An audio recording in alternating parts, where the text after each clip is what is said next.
Hello friends, स्वागत है आपका आपके अपने चैनल क्वेश्चन बैंक पे। तो ये जो न्यूज़ है, तो ये आपके जो भर्तियां होती है एसएससी बैंक आईबीपीएस, उससे रिगार्डिंग न्यूज़ है।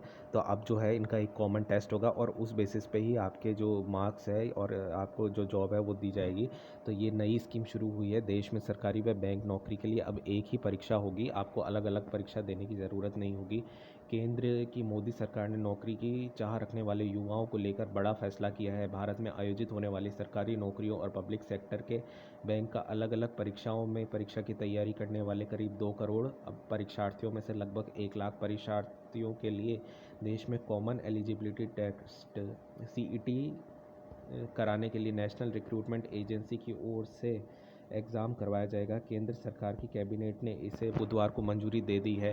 केंद्रीय कैबिनेट की बैठक के बाद संवाददाता सम्मेलन में केंद्रीय मंत्री प्रकाश जावड़ेकर ने कहा, नौकरी के लिए युवाओं को बहुत से टेस्ट देने होते हैं। इसे समाप्त करने के लिए एक ऐतिहासिक फैसला किया गया है।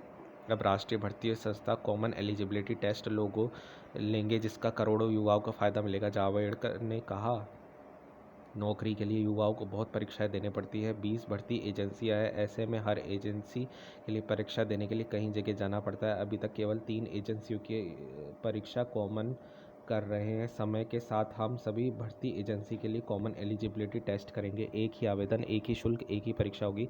प्रकाश जावड़ेकर ने कहा कि रेलवे, बैंकिंग और आपका एसएससी की प्राथमिक परीक्षा के लिए अलग अलग परीक्षा देने की ज़रूरत नहीं। इन तीनों के लिए एक ही एजेंसी बनाई जाएगी। एक ही आवेदन, एक ही शुल्क, एक ही परीक्षा होगी। इस परीक्षा का स्कोर 3 साल के लिए मान्य होगा। अभी तक केवल 2 भाषाओं में ही परीक्षा देने की इजाज़त थी, लेकिन इसके जरिए वे परीक्षार्थी 12 भाषाओं में परीक्षा दे सकते हैं। 3 साल के लिए मान्य होगा आपका ये स्कोर कार्ड। सीईटी का स्कोर रिजल्ट का घोषणा होते ही तारीख से अगले 3 साल के मान्य होगा ये स्कोर। कैंडिडेट्स के साथ ही अलग अलग रिक्रूटमेंट एजेंसियों को भी मुहैया कराया जाएगा। कैंडिडेट को अपना स्कोर सुधारने के लिए 2 मौके और मिलेंगे और सभी स्कोर में बेस्ट वाले स्कोर को माना जाएगा। आम जगह बजट के वक्त हुआ था ऐलान, तो ये बजट के अनुसार ही आपकी ये जो टेस्ट थी इसका घोषणा करी गई थी। तो आपकी ये नई स्कीम शुरू हो गई है अब एग्ज़ाम की। तो फ्रेंड्स, वीडियो पसंद आए लाइक ज़रूर करना। अब वीडियो ख़त्म करते हैं। धन्यवाद।